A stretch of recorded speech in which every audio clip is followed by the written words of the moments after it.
ጥንቃቄ ስለሚፈልግ ነው። እንትን ለማለት ራሱ ይከብዳል። የኛ ቁመት ከፍ ብሎ ትንሽ ከፍ አድርጓት እስቲ። እንደሱ አየር ላይ ያዟት። አሁን ምን እየፈለክ ነው? እስቲ ንገረኝ። እኔ ዲቴል ለማየት እየሞከርኩ ነውና ቅድም ከነገርከኝ ተነስቼ ይሄ ዘንድሮን ይህን ለጨረታ የሚቀርብ ስል ለየት የሚያደርገው በዳይመንድና በወርቅ ነው የተሰራው አልከኝ። እሱንም እያየሁ ነው። በስዕሉም ደግሞ በጣም ተመስጫለሁ። እንደዚህ አይነት ስዕል አይተህ ታውቃለህ?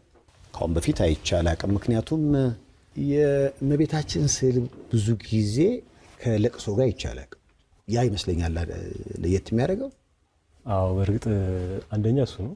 ሁለተኛ ከጀርባው ያለው የክርስቶስ መስቀል ነው። የሚወርዱ ደሙ እንግዲህ የደሙ ደርቆ ነው የምታየው። በጣም ተሰብራ ነው እዚህ ጋር ያለው ሀሳቧ ማለት ነው። ማለት ስሜቷ በጣም የምትወደው ልጇ ወዳጇ እንግዲህ ከመስቀል ላይ ካወረዱት በኋላ ወደ መቃብር የወሰዱበት ታይም ላይ ነው ያለችው። 7 የብርሃን መላእክቶች መጥተው ሊያጽናኗት ሞክረዋል። አባቷ ቅዱስ ዳዊት መጥቶ ሊያጽናናት ሞክሯል። ግን እሷ ልትጽናና አልቻለችም።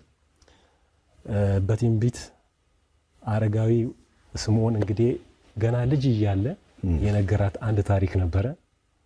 የሉቃስ ወንጌል ምዕራፍ 2 ከቁጥር ከ34 እስከ 35 ላይ ያለው ወንጌል ላይ ያለ ቃል ነው። በነፍስሽ ሰይፍ ያልፋል ብሎ ተናግሯታል። ያንን በተሰማትም ሰዓት በጣም ፊላጋ ተሰምቷታል። ብዙ ጊዜ ሰዎች እኛ እንደምንሞት እናውቃለን፣ ይደብረናል፣ ደስ አይለንም። እሷ ደግሞ እያንዳንዱ መከራው ላይ እያየችው አብረው ነው ሄደችው።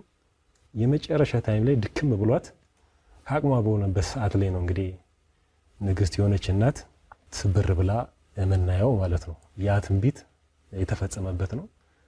5 ዳይመንዶች አሉ። ዳይመንዶቹ በጣም ዲቴል ላይ ይታዩ ይችላሉ። ምክንያቱም ትንሽ እኔ እቻቸዋለሁ። ትንሽ በቃ ካያችሁ በቂ ነው።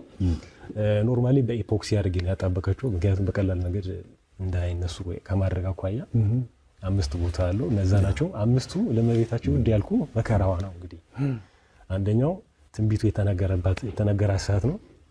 ሁለተኛው ልጇ የጠፋበት ሰዓት ነው። ሶስተኛው ግርፋቱ ነው። ያ ሁሉ ሲገረፍ በአይኑ ያየችበት ሰዓት ነው። የመጨረሻው ደግሞ አራተኛው ስቅለቱ ነው። የመጨረሻው ደግሞ ወደ መቃብር የወረደበት ነው። ስለዚህ እነዚህን ምሳሌ በማድረግ